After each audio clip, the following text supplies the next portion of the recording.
Hmm. Now, dito ako bilib na bilib talaga kay Congressman Sandro Marcos. Di ba? Inakusahan siya ni Saldico. Maalala ninyo. Oh. Pero ano ginawa agad ni... Ito yung hinahanap ko kay PBBM eh. Sagot agad. Di ba? Banat agad. No. Sabi niya rito, regardless of position and who you are, no one is above the law. Tama.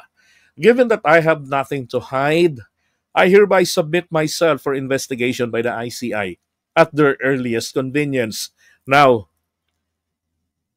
ang mag-iimbestiga po rito ay ang ICI. After ng ICI mag-investigate kung ano yung findings nila, kung may makita sa mga investigation, then they recommend to the ombudsman, 'di ba? For further investigation like yung fact finding. Tapos kung may nakita uli, magpagsasampa ng kaso sa Sandigan Bayan. So ganun po yung proseso.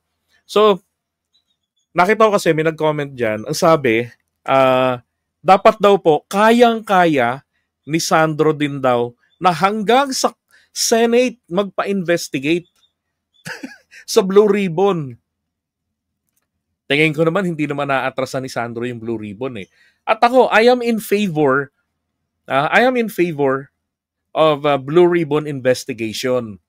Ganon din naman kung may investigation ang mga kongresista at nasangkot yung mga senador, dapat po dumalo sila doon sa House of Representatives investigation vis-a-vis. Dapat ganon.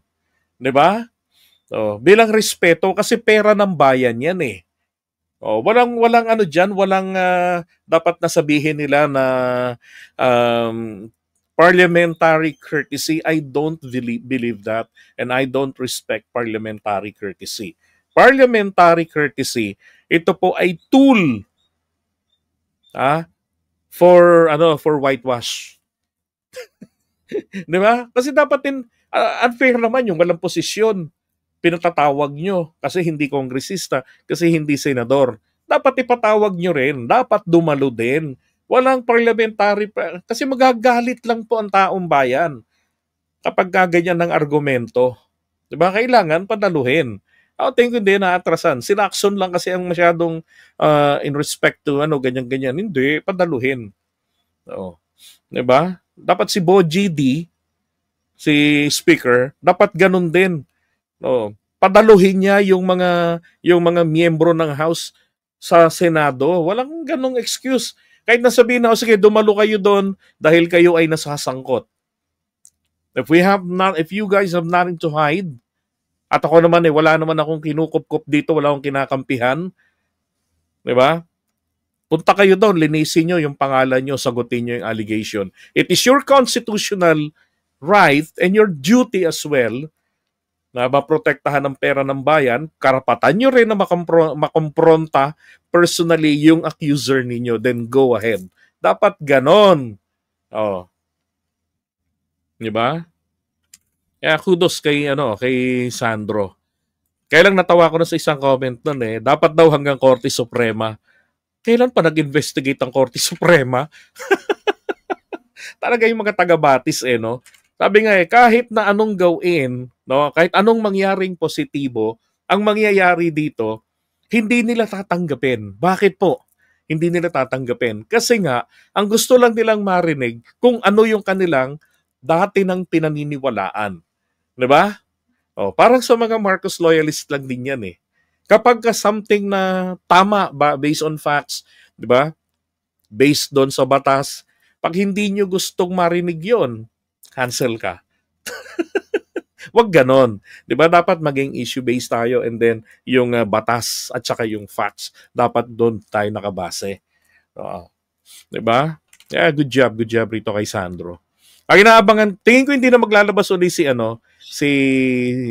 Saldico na mga katarantaduhan niya. Sabi niya, huling paliwanag na raw niya yung letter na pinadala niya kay PBBM. Alam niyo ba yung sulat na yon na pinadala niya kay PBBM?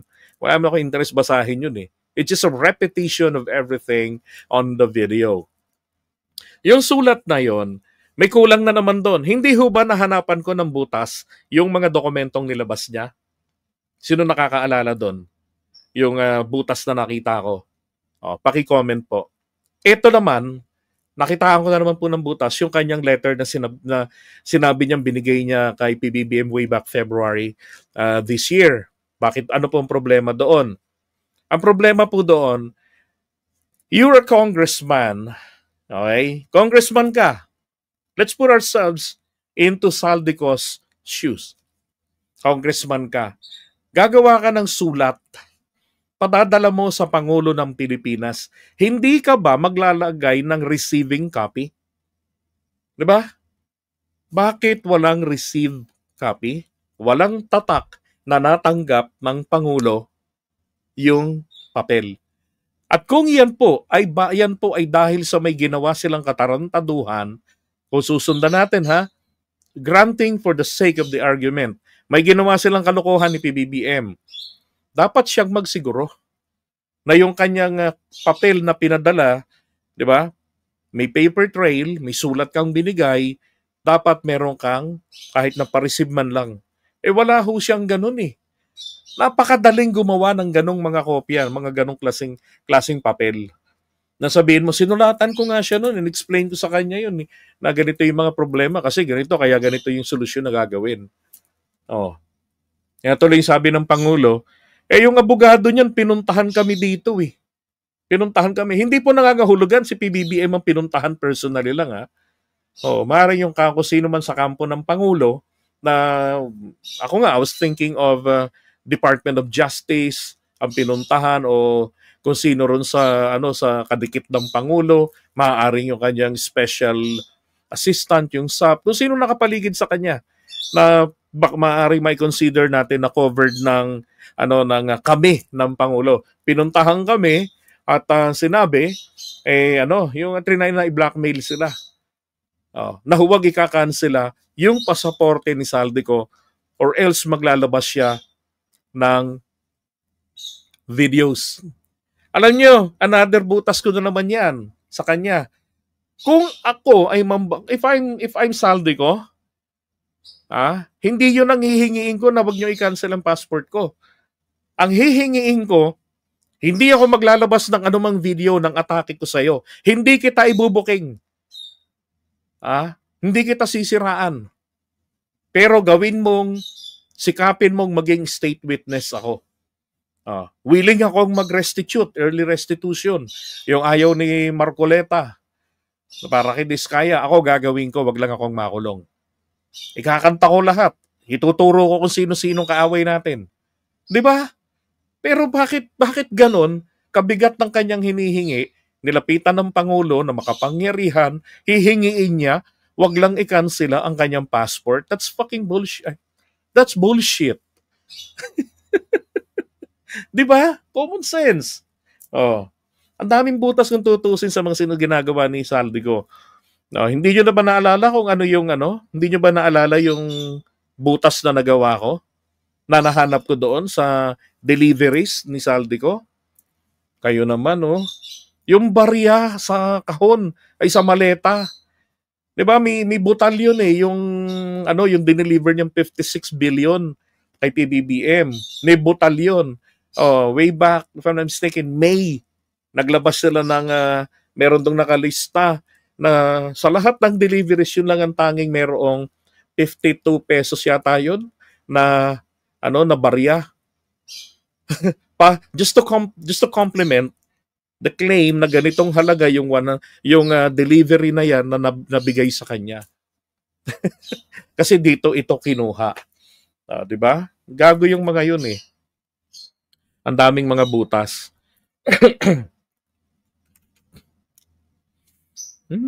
Now, gusto ko lang ding i-address para sa kalinawan ng lahat. Yun pong videos na nilalabas ni Saldico na inaatake ng mga kapwa ko BBM vloggers, yan po ay may bearing. Katunayan nga, tumatalab eh. May mga napapaniwala yung videos na yan. I believe that's AI. Naniniwala ako bakit nag-AI ng video si Saldico. Simple lang, maaaring nagparitoke na ng mukha yan. Malay nyo, magkamukha na kami o kaya kayo kamukha na. 'Di ba? Para maitago yung personality niya. Nagpabaklas na ng kanyang fingerprints, nagpasunog na ng daliri. Wala nang fingerprints yung mama, iba na itsura. Diba? Wag lang siyang ma-detect. Bigla na lang susulpot kung saan dyan na hindi mo akalain siya pala. Posibleng ganon. Ngayon, yan po kasing mga videos na nilabas niya, nakapost sa kanyang sariling verified Facebook account ni Saldico. At wala po siyang denial. Inilalabas niya talaga doon. Siya nagpo-post ng kung ano-ano.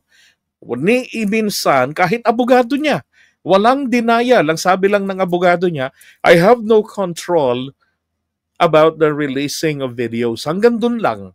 Pero hindi po naglabas sila ng official statement na yung denying those videos. Kaya po yun ay valid. Ang ano na lang dyan, kapag ka magsasampa siya ng kaso, para yan ay maging ganap na ebidensya, kinakailangan panumpaan niya yan sa korte. Diba? Kailangan niyang sabihin na, ako po yung nag-post niyan. Bakit ako gumamit ng AI? Diba? Explain niya. And besides, ang AI po, hanggang mukha lang yan. Yung motion picture, gumagalaw ng mga larawan. Tapos yung boses, kokopyahin yung boses ni Saldico. Pero yung nilalaman nito, yung sinasabi nito, ipinifeed niya yun eh. Ipinifeed yan doon. Doon sa AI. Binabasa para pagka na-create na yung video, may kita mo mukhang nagbabasa. Di ba? Pero ganun pa man, may mga nasisira ang kanilang paniniwala sa Pangulo natin. Kaya sinasabi ko, dapat direktang barahinan yun ng Pangulo natin etong mga katarantaduhan na to ni Saldico. Katulad ng ginagawa ni Sandro. Isa-isahin niya yun. Hindi totoo to. Tignan nyo to. Vlogger lang nga ang nakapansin eh. Merong 54 petots. Diba? Attorney, merong 54 petots. Maglalagay ka ng 54 pesos sa maleta para masabi lang na yung dineliver ninyo rito, kompleto. Ano yun? Para i-compliment na wala naman akong nakuha dyan eh. Di ba yung sinasabi nila, wala naman napunta sa akin dyan eh. Nag-deliver lang ako ng pera, dineliver ko lang yan. Dumaan lang sa kamay ko yan. Pero sa Pasig, naknang puta, gatao.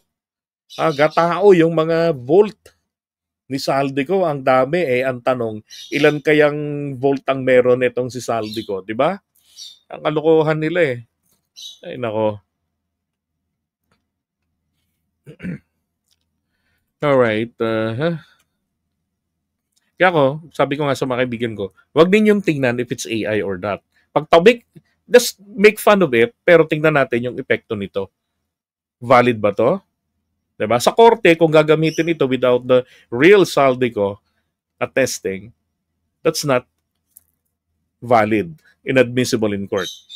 Pero in the public opinion, in the court of public opinion, tragis, nakakaapekto yan. Ngayon, kung marinig ng taong bayan na sinabi ng Pangulo, tinatanggi ko yung mga yan, kesyo ganito. Hindi totoo yan. At ba't ko gagawin yung ganito, ganyan dahilan niya? Nako, lalong solid na solid yan. 'Di ba? Hindi makakasira. Kasi yung matagal nang hindi mo sinasagot yung mga akusasyon, yung tao nag-iisip eh. 'Di ba may kasabihan nga na yung negatibo kapag paulit-ulit na sinasabi, kahit ito'y kasinungalingan, pag paulit-ulit sa mata at sa isipan ng mga taong nakakakinig at nakakakita nito, ito'y nagmumukhang totoo. Bakit? Walang denial. Kasi hindi po lahat ng bagay ay applicable ang sabihin natin, dalhin natin sa korte, kasuhan natin, hindi ho. Sa court of public opinion, wala pong rules of court, wala pong rules on evidence. Ang naandun po is the impact sa iyo at sa target audience nito. Kaya kinakailangan kapag ikaw ang inaakusahan ng mga hayop na yan, 'di ba? Be a Machiavellian, be a tiger, 'di ba? Sakmalin mo agad, sagutin mo. Ganun ka agad. Kasi yung pagsagot ng Pangulo ron, ba't di ka nung lang umuwi ng Pilipinas? Ako nga, hindi nagtatago eh. Diba? Wala naman kasing reason para magtago ang Pangulo. Pag nagtago siya, automatic si Sara na papalit. Diba? Ano ron, sagutin ng Pangulo natin. Yun ang gusto kong mangyari. Kagaya ni Sandro. Diba? Diba rito, sinagot niya, ang ribata lang, ba't hindi mo Bakit ba't ICI lang? Dapat Senado, Blue Ribbon. Dapat Supreme Court. Naknang po siya.